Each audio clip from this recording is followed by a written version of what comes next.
Hello दोस्तों, क्या हो अगर जिस इंसान के साथ आपने अपने सारे सपने देखे थे उसी से आप बिना कुछ कहे दूर चले जाएं और वो आज तक समझ ही ना पाए कि आप उससे दूर क्यों गए। सोचिए, और एक दिन आप भीड़ से बड़े स्टेडियम में बैठे हो, चारों तरफ शोर और रोशनी है, लेकिन आपकी नजर सिर्फ एक चेहरे पर अटक जाए, वही चेहरा जिसे आप भूलने की लाख कोशिश कर चुके हैं। दिल कहे यहाँ से भाग जाओ और दूसरे ही पल दिल कहे रुक जाओ और उसे देखते रहो, और फिर वो इंसान आपकी तरफ देखे, उसकी आंखों में सवाल हो, गुस्सा हो, दर्द हो और वही गहराई में कहीं अब भी प्यार हो। क्या आप उसकी नजरों का सामना कर पाएंगे या फिर इस बार भी भाग जाएंगे? लेकिन कहानी यहीं खत्म नहीं होती। क्या होगा अगर आपके पास एक ऐसा सच हो जो सब कुछ बदल सकता है, और एक ऐसा सच जो किसी का दिल तोड़ सकता है, किसी की पूरी जिंदगी हिला सकता है, और आप उसी सच से डरकर उस इंसान को खो दें जिसे आप सबसे ज्यादा चाहते हैं। अब सोचिए, अगर सालों बाद वही अधूरी कहानी, वही अधूरे सवाल, वही अधूरा प्यार आपके सामने फिर खड़ा हो जाए, तो क्या इस बार आप सच बोल पाएंगे या फिर प्यार एक बार फिर हार जाएगा? क्योंकि कुछ रिश्ते ऐसे होते हैं जो खत्म नहीं होते, बस अधूरे रह जाते हैं, और अपोजिट अट्रैक्ट उसी अधूरे प्यार की कहानी है, जहाँ अपोजिट्स सिर्फ अट्रैक्ट नहीं करते बल्कि एक दूसरे को तोड़ते हैं, परखते हैं और शायद फिर से जोड़ते भी हैं। कहानी शुरू होती है एक टेनिस मैच से, जहाँ एशर वुल्फ सालों बाद कोर्ट पर वापसी करती, लेकिन ये सिर्फ एक कमबैक नहीं है, ये उसके अतीत से टकराने का पल है। वो सामने देखती है टाई स्टारबक को, वही इंसान जिसे वो कभी अपना सब कुछ मानती थी। दोनों पूरी तरह अपोजिट है। एशर वुल्फ जो बेहद ही शांत, डिसिप्लिन, कंट्रोल में रहने वाली है, और टाई स्टारबक जो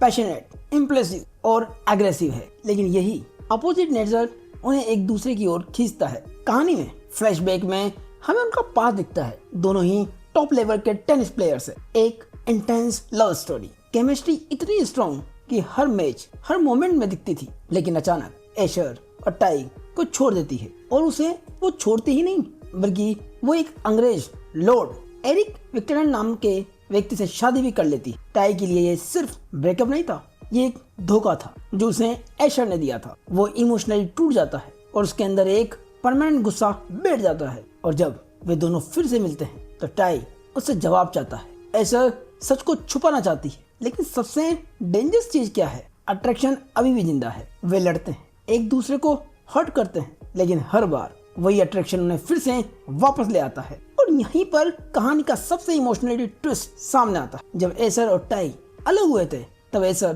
प्रेग्नेंट थी। वो टाई के बच्चे की मां बनने वाली थी, लेकिन उसे खुद भी पता नहीं था, क्योंकि एक एक्सीडेंट में सीढ़ियों से गिरने के कारण उसका बच्चा मर गया था। और तब उसे पता लगा कि वो गर्भवती थी, और फिर उसे गिल्ट, पेन, इमोशनल मैनिपुलेशन होने लगता है। यही वजह थी कि उसने टाई को छोड़ा, लेकिन टाई को यह सच पता ही नहीं था। उसे तो सिर्फ धोखा नजर आता था। और इस पूरी कहानी में टेनिस सिर्फ एक खेल नहीं है, ये उनके इमोशंस का बैटलफील्ड है। टाई का खेल जो गुस्से और दर्द के साथ मैदान पर उतरता है, और एशर का खेल जो खुद को प्रूव करना चाहती है। हर मैच उनके रिलेशनशिप का रिफ्लेक्शन है, और मैच के दौरान जब वो बार बार मिलते हैं, इंटेंस आर्गुमेंट्स होते हैं, फिजिकल और इमोशनली अट्रैक्शन होता है। दोनों ही रियलाइज करते हैं, एशर महसूस करती मैं अब भी उससे प्यार करती, टाई महसूस करता है मैं उसे कभी भूल ही नहीं पाया। लेकिन सबसे बड़ा सच ये है कि टाई एशर पर विश्वास ही नहीं कर पा रहा है।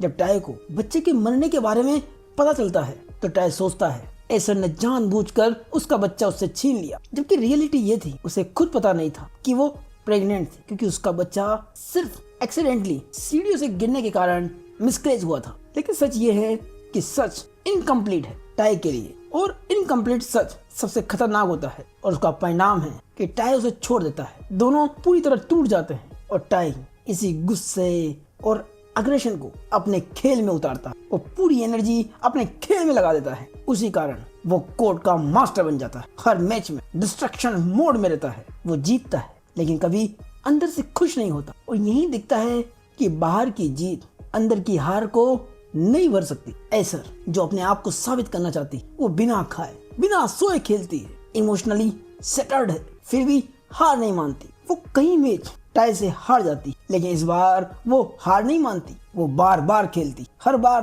टाई का सामना करती। एसर के पिता को उसके खेलने से एतराज था। अब एसर के पिता वापस आते हैं। पहले उन्होंने उसे रिजेक्ट किया था, अब उन्हें एसर पर गर्व है कि वो एक अच्छी प्लेयर है। दोनों के बीच में इमोशनली कन्वर्सेशन होता है। ये मोमेंट क्लोजर और हीलिंग का मोमेंट बनता है, जिसमें दिल के पुराने दर्दों को समझकर उन्हें स्वीकार करके वो धीरे धीरे ठीक होने लगते हैं। इसी बीच कहानी में टाई की बहन जेस सच को रिवील करती है। उसने पहले टाई को झूठ बोला था। उसने एसर को मैनिपुलेट किया था। उसने कहा था कि एसर ने तुम्हारे बच्चे को जानबूझ के मारा है ताकि वो तुमसे अलग हो सके। अब टाई को समझ आता है कि उनका ब्रेकअप मिसअंडरस्टैंडिंग था, लेकिन अब एक नया दर्द है, उनके बच्चे को खो देने का दर्द। इसी बीच टाई के अंदर लव और दर्द का संघर्ष शुरू हो जाता है। उसके मन में आता है उसने मेरा बच्चा छीन लिया। एक ही मन ये भी कहता है मैं अब भी उससे प्यार करता हूँ। और इसी बीच एसर के अंदर भी गिल्ट, लव और डर का कॉम्बिनेशन उजागर होता है। दोनों के अंदर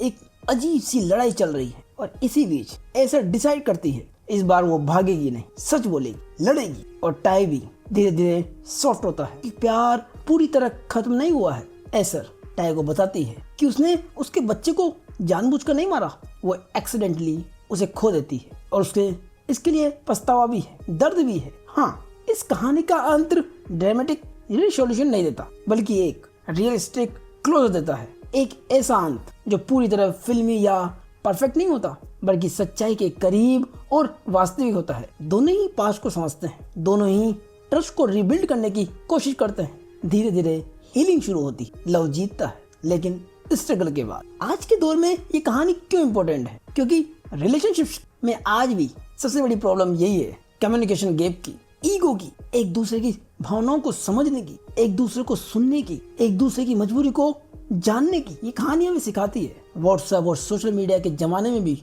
मिसअंडरस्टैंडिंग एक रिश्ता तोड़ सकती है। किसी की केयर करना या प्यार में मतभेद होना आज भी रियल है। और सबसे जरूरी बात, कोई भी इमोशनल ट्रॉमा छुपाने से समस्याएं बढ़ती है। इस कहानी से हमें यही सीख मिलती है कि अपोजिट्स अट्रैक्ट होते हैं, लेकिन एफर्ट्स के बिना नहीं टिकते। और किसी भी प्यार के लिए विश्वास का होना बेहद ही जरूरी है, उसके बिना वो टिक ही नहीं सकता। और जीवन की सबसे बड़ी सच्चाई हेल्थ है, उसका डैमेज भर पाना बेहद ही मुश्किल है। इसलिए अपने स्वास्थ्य का ध्यान रखना, अपना ध्यान रखना बेहद ही जरूरी है। क्योंकि आपका नुकसान होने में या आपको सिर्फ तकलीफ होने में सिर्फ आपका ही नुकसान नहीं है, आपके चाहने वालों का भी नुकसान है। उन्हें भी दुख होगा, दर्द होगा। और हाँ, पास्ट को इग्नोर नहीं करना है, उसे हील करना जरूरी है। और कम्युनिकेशन गैप ईगो को बढ़ाता है। और इस कहानी को लिखा है नोरा रॉबर्ट्स ने, जो इमोशनल डेप्थ और रिलेशनशिप को रियलिस्टिक तरीके से दिखाने के लिए जानी जाती है। अगर आपको लगता है कि सही इंसान गलत समय पर मिलता है